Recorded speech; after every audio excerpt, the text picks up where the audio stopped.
Dear student, आज हम आपसे बात करेंगे इस लेक्चर में एमसीक्यू के बारे में। और जो एमसीक्यू डिस्कस हम आपसे करेंगे वो skewness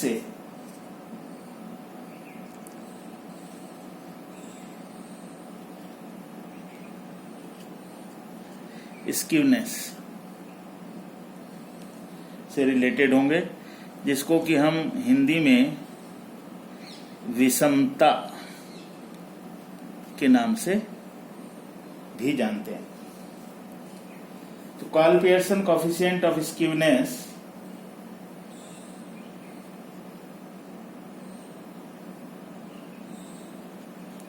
Karl Pearson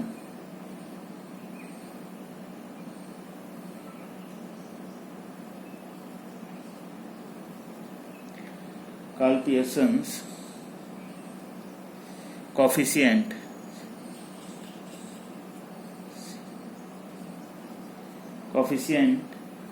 of skewness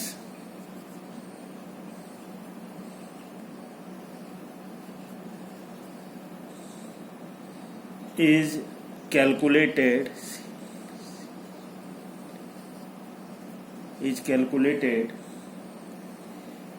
by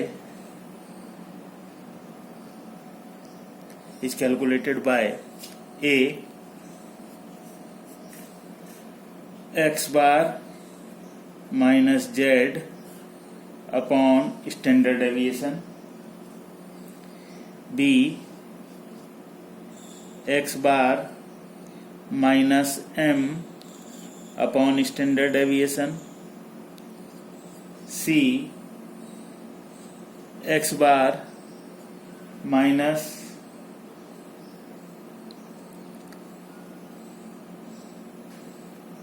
m upon z, और d है इसका जो ऑप्शन दिया हुआ है वो x bar minus standard deviation upon z।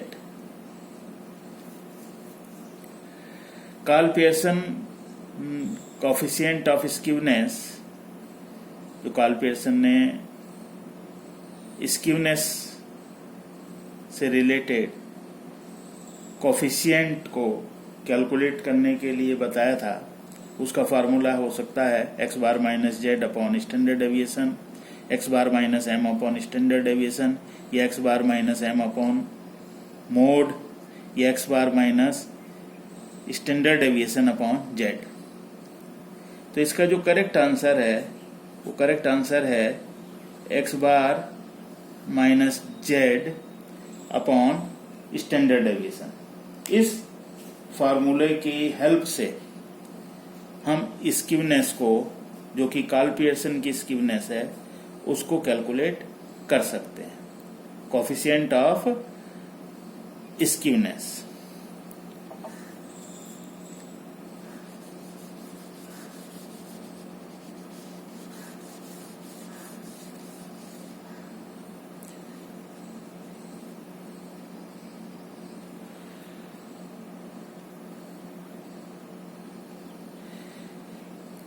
यदि हमारे को क्वेश्चन में ये पूछा जाए कि कार्ल पियर्सन की जो स्क्यूनेस है उसको किस तरह से कैलकुलेट करेंगे, तो उसका फार्मूला हो सकता है एक्स बार माइनस एम, ये इसका ए विकल्प हो सकता है। बी विकल्प हो सकता है एक्स बार माइनस जेड। सी विकल्प हो सकता है x bar minus standard deviation, और डी विकल्प हो सकता है जेड माइनस एक्स बार। अभी हमने इससे पहले जो एमसीक्यू आपको बताया था उसमें आपको बताया था coefficient of Karl Pearson's skewness, और उसका जो फार्मूला हमने आपको बताया था कि कार्ल पियर्सन ने जो फार्मूला फ्रेम किया है कोएफिशिएंट ऑफ स्क्यूनेस को कैलकुलेट करने के लिए, वो होता है x bar minus z upon standard deviation. लेकिन जब हमारे को केवल स्क्यूनेस कैलकुलेट करनी है, कोफिशिएंट नहीं करना है, तो यानी कि उसके फार्मूले में से स्टैंडर्ड डेविएशन जो अपॉन में आता था वो हट जाएगा। तो इसका मतलब बी ऑप्शन जो है यानी कि x bar minus Z is the correct option. ये हमारा एक करेक्ट ऑप्शन जो है वो होगा।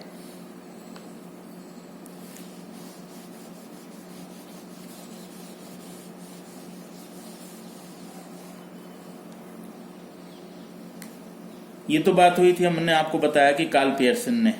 इसी तरह से कोफिशिएंट ऑफ स्क्यूनेस जो है बाउले ने भी बताया है, जिसको कि हम चतुर्थक विषमता के नाम से भी जानते हैं, बाउले।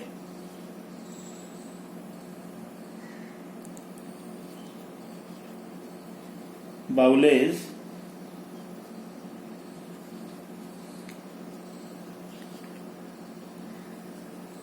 स्क्यूनेस, इसको हम चतुर्थक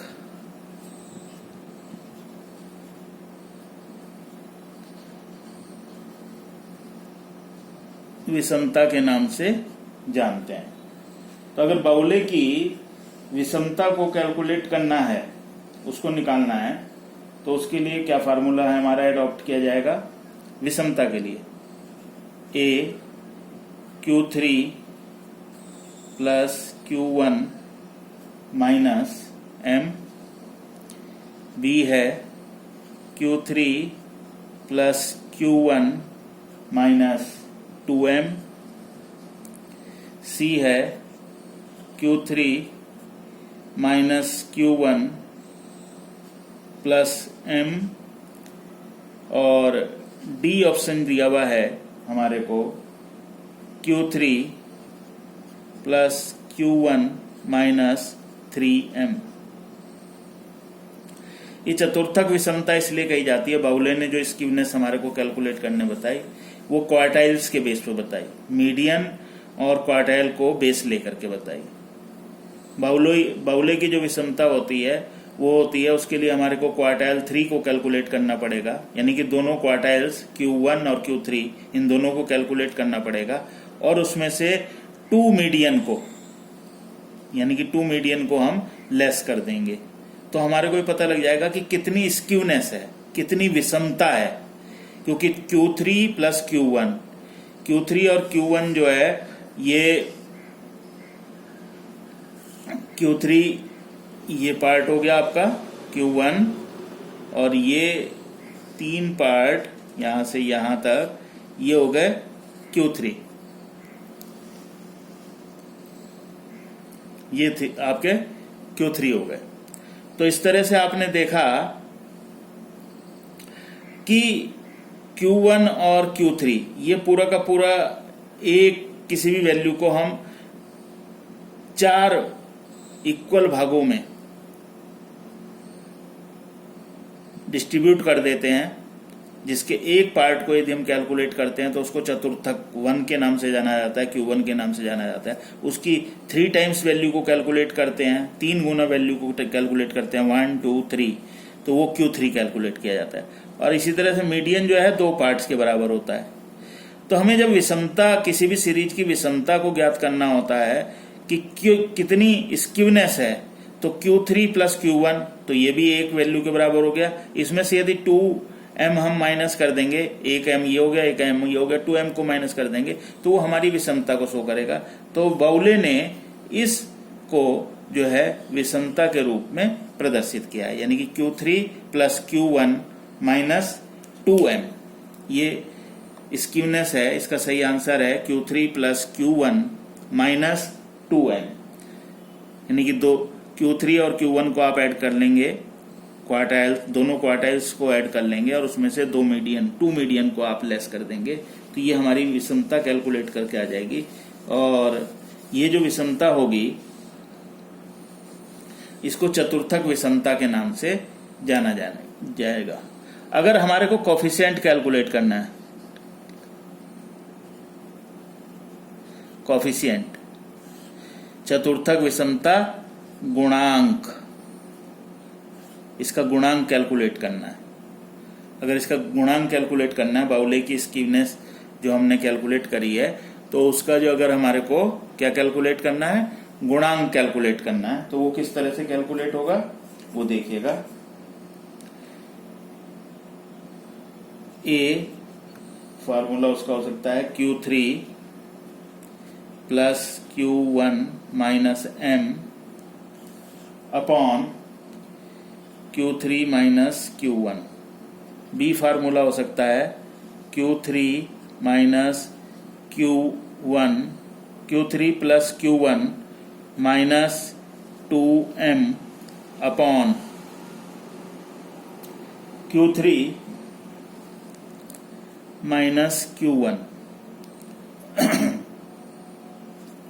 सी फार्मूला हो सकता है Q3 plus Q1 minus 3M upon Q3 minus Q1।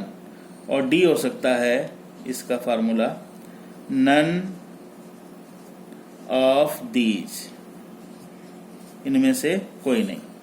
तो अभी हमने चतुर्थक विषमता को जो आपको बताया था कि चतुर्थक विषमता जो है किस तरह से जो है कैलकुलेट की जाएगी, ये हमने अब आपको बताया था। तो उसका चतुर्थक विषमता को कैलकुलेट करने के लिए बताया था Q3 plus Q1 minus 2M। तो इसका मतलब विषमता के लिए तो 2M चाहिए ही चाहिए। तो यहाँ और किसी भी आप देखें फार्मूले में 2M नहीं है, तो इसका मतलब बाकी सारे फार्मूले जो हैं आपके गलत हो गए हैं। अगर 2M होता, माइनस 2M होता, और इसके बाद उसमें से क्वार्टाइल 3 में से क्वार्टाइल 1 को हम अपॉन कर देंगे, माइनस करके क्वार्टाइल 3 में से क्वार्टाइल 1 को लेस करेंगे और वो इसके अपॉन कर देंगे, तो ये इसका गुणांक आ जाएगा। यानी कि इसका जो ऑप्शन बी है that is the correct answer, ये इसका करेक्ट आंसर होगा।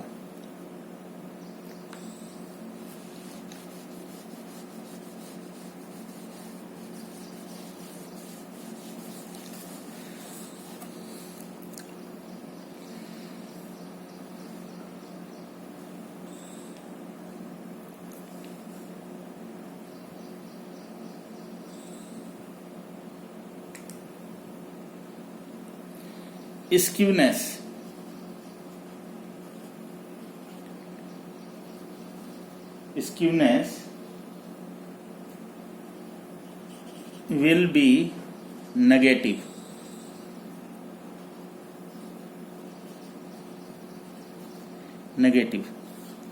यानी कि माइनस में होगी when, कब, ए इसमें दिया है x bar more than z, B दिया है x bar is equal to z, C दिया है x bar less than z, और डी दिया है नन ऑफ दीज, इनमें से कोई नहीं।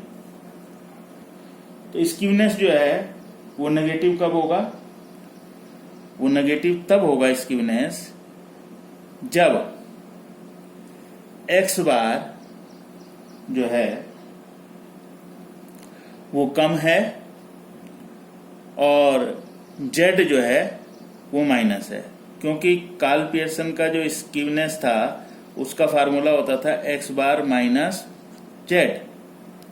अगर मान लिया जाता है कि x बार 25 है और z 35 है, तो इसकी वैल्यू जो है माइनस में 10 तब आएगी, कब आई, when x bar is less than z, जब x बार जो है z से कम है तब इसकी वैल्यू जो है वो नेगेटिव में आएगी। Skewness will B negative when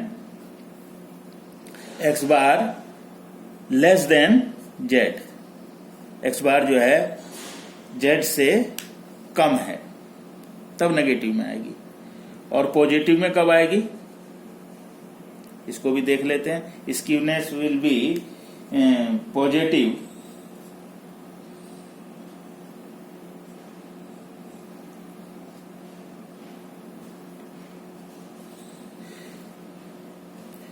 कब पॉजिटिव में होगी,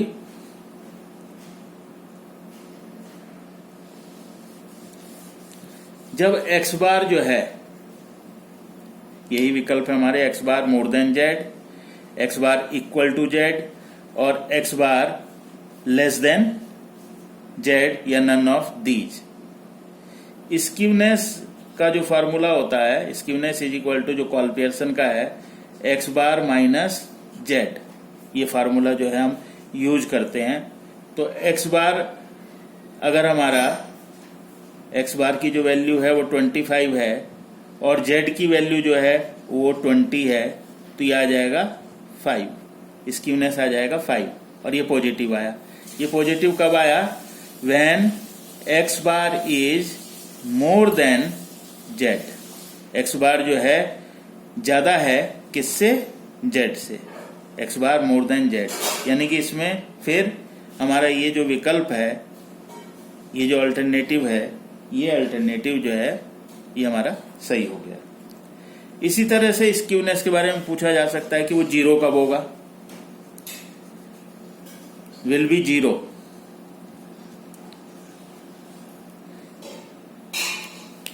कब जीरो होगा, ये भी आपसे पूछा जा सकता है। तो स्क्यूनेस का फार्मूला होता है x bar minus Z, x बार में से जेड को लेस कर दें। तो x बार अगर हमारा 25 है और जेड भी 25 अगर हमारा आ जाता है, तो इसको कैलकुलेट करके क्या आ जाएगा? जीरो आ जाएगा। तो ये जीरो कब हुआ? जब x bar is equal to Z के हुआ। जब x बार जो है वो जेड के इक्वल हो जाएगा, तब हमारा जो स्क्यूनेस है वो जीरो को डिनोट करेगा, वो जीरो को डिनोट करेगा। तो पॉजिटिव भी, नेगेटिव भी और जीरो भी, ये स्क्यूनेस के बारे में है। इसी तरह से अगर इनके कोफिशिएंट को कैलकुलेट करना है, तो कोफिशिएंट के लिए भी, जो कोफिशिएंट ऑफ स्क्यूनेस है, उसके लिए भी यही जो फार्मूला है, वही फार्मूला जो है अडॉप्ट होगा। वो पॉजिटिव भी तभी होगा, नेगेटिव भी तब होगा और जीरो भी तभी आएगा जब x bar more than Z है। अगर x bar more than Z है तो पॉजिटिव आ जाएगा, x bar is equal to है तो जीरो आ जाएगा और x bar less than Z है तो नेगेटिव में आएगा। तो ये इसके कोफिशिएंट में भी यही बात जो है आपकी पॉसिबल होगी। आगे लेकर के चलते हैं, आगे बात करते हैं नेक्स्ट एमसीक्यू के बारे में। डिफरेंस दिया हुआ है, difference of the two quartiles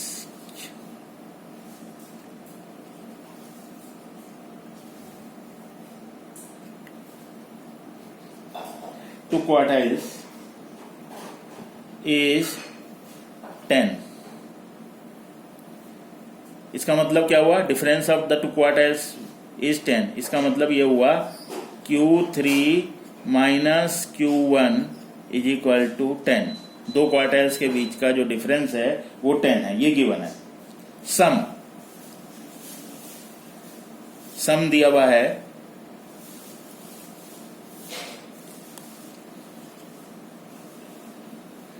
sum of two quartiles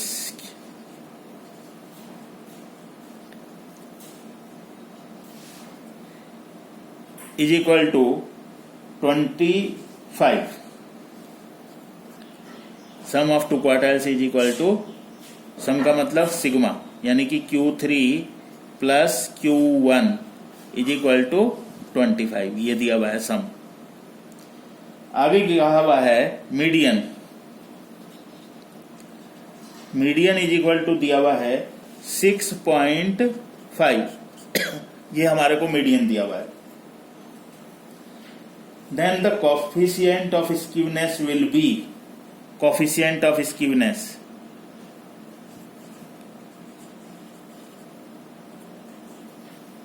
coefficient of skewness, coefficient of skewness का फार्मूला क्या होगा? Q3 अभी हमने बताया था, बाउले का फार्मूला लगेगा कि क्वार्टाइल्स दिए हुए हैं Q3 plus Q1 minus 2m, ये तो स्क्यूनेस का हो गया। लेकिन अगर हमारे से कोफिशिएंट पूछा गया है तो कोफिशिएंट के लिए फार्मूला लग जाएगा Q3 माइनस Q1। ये फार्मूला हमारा जो है इसको हम JQ से डिनोट करते हैं, कोफिशिएंट ऑफ स्क्यूनेस।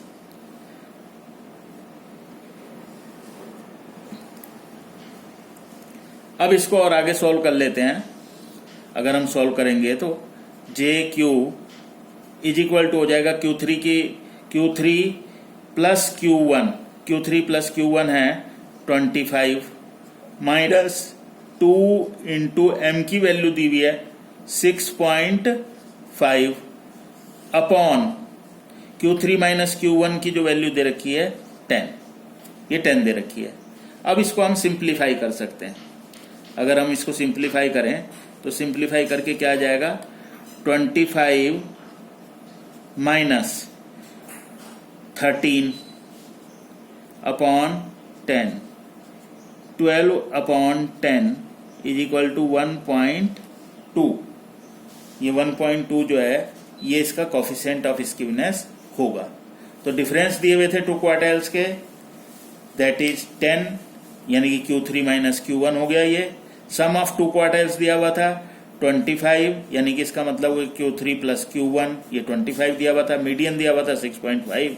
तो कोफिशिएंट ऑफ स्क्यूनेस के बारे में हमारे को विकल्प दिए हुए होते, लेकिन मैंने ये आपको कैलकुलेट करके बता दिया कि इस तरह से ये फार्मूला लगा करके कैलकुलेट करेंगे तो इसका जो अल्टरनेट होगा, जो सही विकल्प होगा वो 1.2 होगा।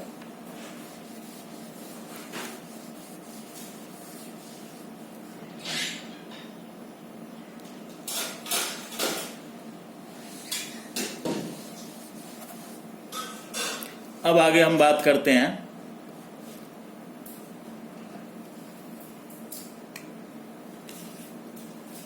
नेक्स्ट MCQ के बारे में। JQ दिया हुआ है हमारे को 0.6। JQ का मतलब होता है coefficient of skewness. Coefficient of skewness, बाउले की जो स्क्यूनेस होती है वो दिया हुआ है।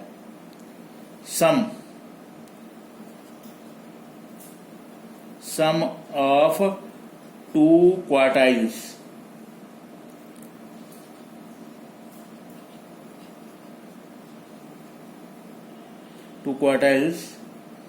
Is equal two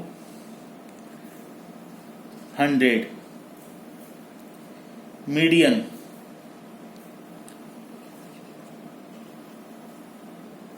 is equal to 38।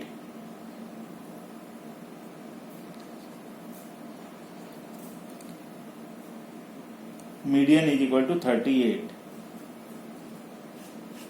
अब आपसे क्वेश्चन में पूछा गया है या बात करी गई है कि डिफरेंस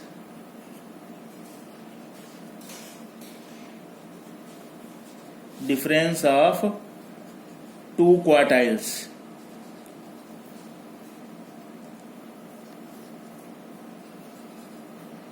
क्या होगा।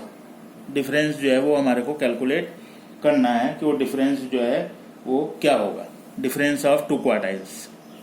तो देखें JQ का जो फार्मूला होता है वो होता है Q3 plus Q1 minus 2m upon Q3 minus Q1, ये फार्मूला होता है।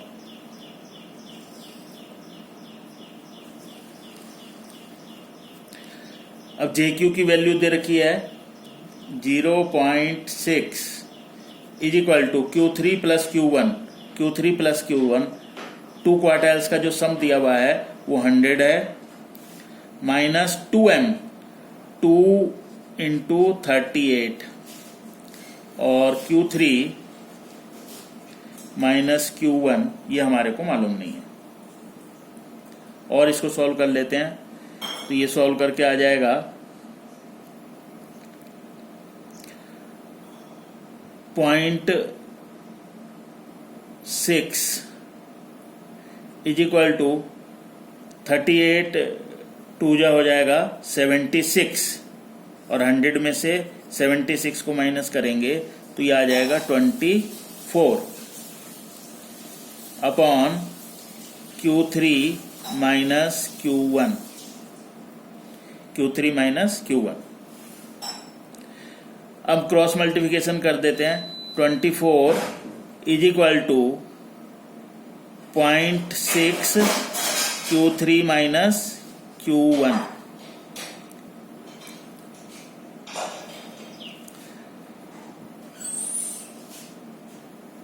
(24) upon 0.6 is equal to Q3 minus Q1।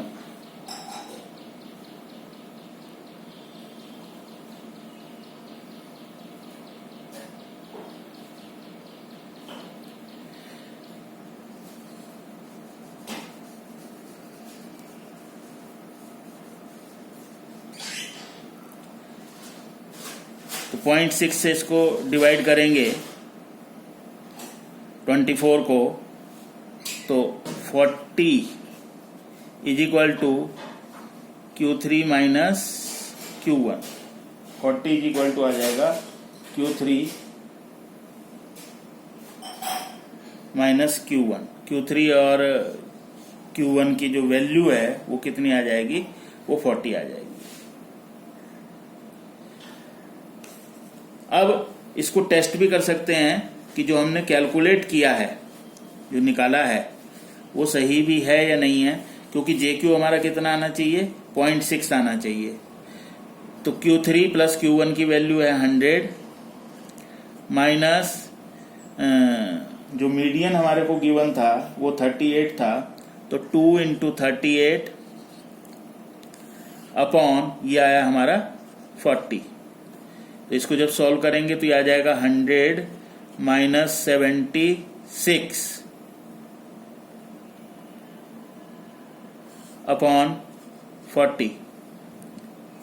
तो ये इसमें से लेस करके आ जाएगा 24 डिवाइडेड बाय 40 और इसको कैलकुलेट करके आ जाएगा 0.6।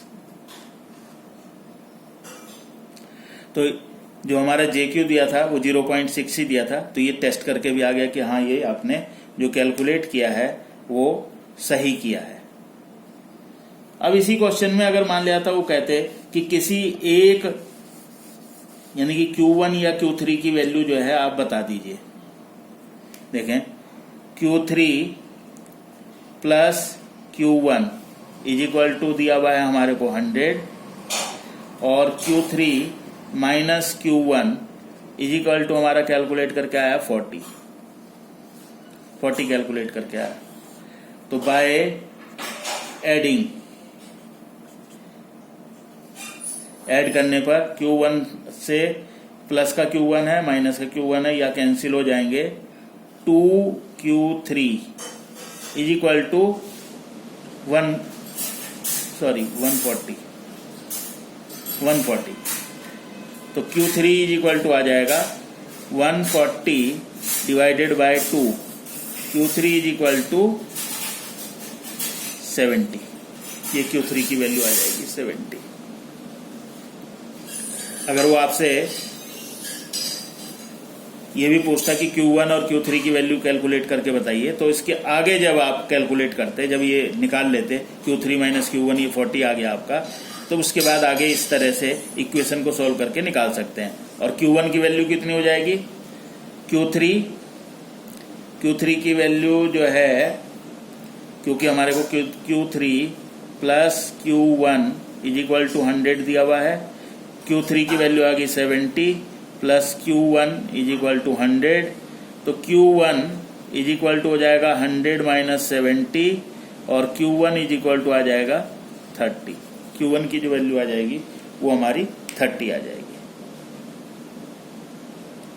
तो इस तरह से आपने देखा कि Q1 की भी वैल्यू निकाल सकते हैं, Q3 की भी वैल्यू निकाल सकते हैं, और वो डिफरेंस पूछते हैं आपसे तो डिफरेंस की भी वैल्यू कैलकुलेट की जा सकती है।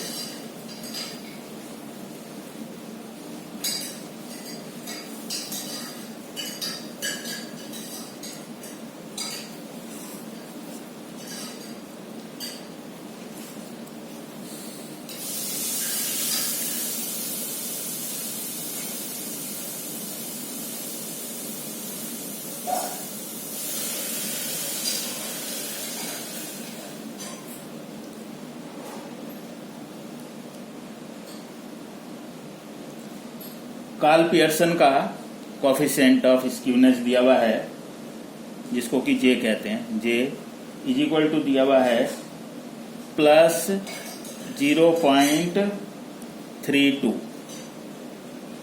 स्टैंडर्ड डेविएशन गिवन है 6.5। एक्स बार गिवन है 29.6। ये हमारे को गिवन है। कोफिशिएंट ऑफ स्क्यूनेस, ये कोफिशिएंट है, coefficient of skewness. Karl Pearson की स्क्यूनेस दे रखी है, ये स्टैंडर्ड डेविएशन दे रखा है 6.5 और एक्स बार दे रखा है 29.5। अब आपसे कहा गया है कि मोड यानी कि जेड जो है आपको फाइंड आउट करना है, जेड क्या होगा। तो जे यानी कोफिशिएंट का जो फार्मूला होता है वो होता है x bar minus z upon standard deviation. जे यानी कि कोफिशिएंट जो दे रखा है आपको 0.32 is equal to x bar है 29.6 माइनस जेड मालूम नहीं अपॉन स्टैंडर्ड डेविएशन है 6.5। 0.32 इंटू 6.5 ये मल्टीप्लाई हो जाएगा इधर से इधर, इधर से इधर, is equal to 29.6 minus Z.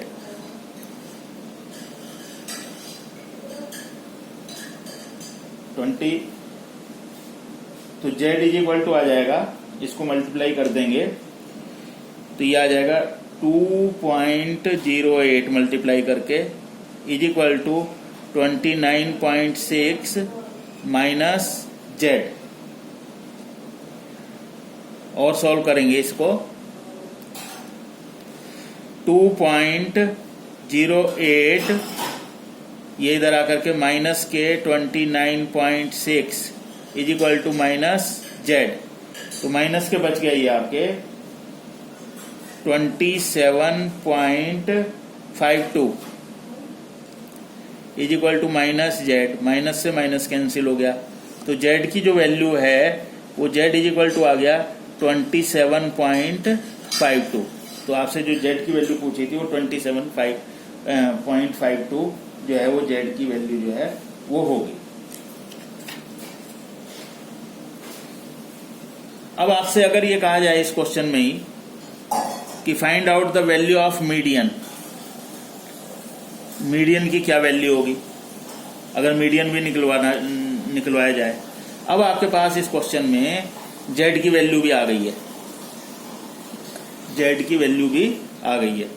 तो जेड की वैल्यू आ गई है तो आपका एक फार्मूला जो है इंटर रिलेशनशिप का होता था, और वो इंटर रिलेशनशिप का क्या फार्मूला होता था, क्या फार्मूला होता था, जो मीडियन अगर हमारे को कैलकुलेट करना है तो मीडियन को कैलकुलेट करने के लिए हमारे को जो इंटर रिलेशनशिप फार्मूला था Z is equal to 3m minus 2x bar, 3m minus 2x bar.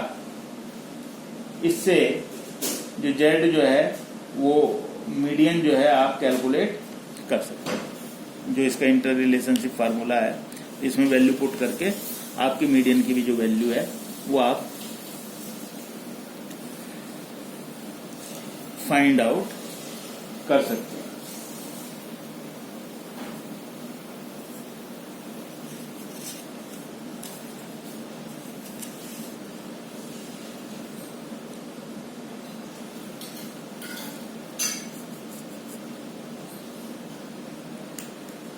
Last question एक और लेकर के चलते हैं, सीवी।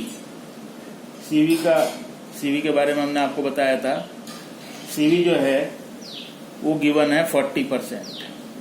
इसको हम बोलते हैं coefficient of variation, coefficient of variation CV. और सीवी का जो फार्मूला मैंने आपको पहले बताया था, वो सीवी का जो फार्मूला है कोफिशिएंट ऑफ वेरिएशन का, वो फार्मूला लगता है standard deviation upon x bar into 100। ये फार्मूला जो है लगता है। तो CV जो है वो 40% गिवन है, एक्स बार जो है वो 25 गिवन है, एक्स बार जो है वो 25 गिवन है। और हमारे से क्वेश्चन में ये पूछा गया है कि find out the standard deviation. Standard deviation क्या होगा? तो CV जो है वो 40 है, स्टैंडर्ड डेविएशन को हमें कैलकुलेट करना है, एक्स बार 25 है इंटू 100, तो 40 is equal to 4 standard deviation. Standard deviation is equal to हो जाएगा 40 डिवाइडेड बाय 4, तो standard deviation is equal to आ जाएगा 10। ये आपने स्टैंडर्ड डेविएशन जो है इसके थ्रू कैलकुलेट कर लिया। तो इस तरह से आज हमने कुछ MCQs के बारे में बात करी जो स्क्यूनेस से रिलेटेड थे। और स्क्यूनेस में हमारी दो तरह की स्क्यूनेस को हम कैलकुलेट करते हैं, एक बाउले की स्क्यूनेस है और दूसरी जो है वो जिसको कि हम चतुर्थक विषमता के नाम से भी जानते हैं, बाउले की स्क्यूनेस Q3 और Q1 और मीडियन की सहायता से इसको कैलकुलेट किया जाता है। और इसी तरह से कार्ल पियर्सन की जो स्क्यूनेस है उसको हम कैलकुलेट करते हैं। और कार्ल पियर्सन की जो स्क्यूनेस है उसको जो कैलकुलेट किया जाता है वो एक्स बार और जेड के द्वारा जो है उसको हम कैलकुलेट करते हैं। तो इसके ये जो स्क्यूनेस के जो क्वेश्चंस हैं इनको आप करिएगा। और इसमें स्टैंडर्ड डेविएशन आपको बताया हुआ है निकालने का, किस तरह से स्टैंडर्ड डेविएशन निकाला जाता है, किस तरह से मीडियन को कैलकुलेट किया जाता है, किस तरह से Q3 और Q1 को कैलकुलेट किया जाता है, और किस तरह से एक्स बार और मोड को कैलकुलेट किया जाता है। तो ये सब चीज़ें आपने पहले सीख ही ली थी, तो इसकी जो प्रैक्टिस है वो प्रैक्टिस को आप कीजिएगा। और फिर हम कल बात करेंगे आपसे कुछ और MCQ को लेकर के किसी और चैप्टर से रिलेटेड। तब तक आप अपना ख्याल रखिएगा। Take care of yourself.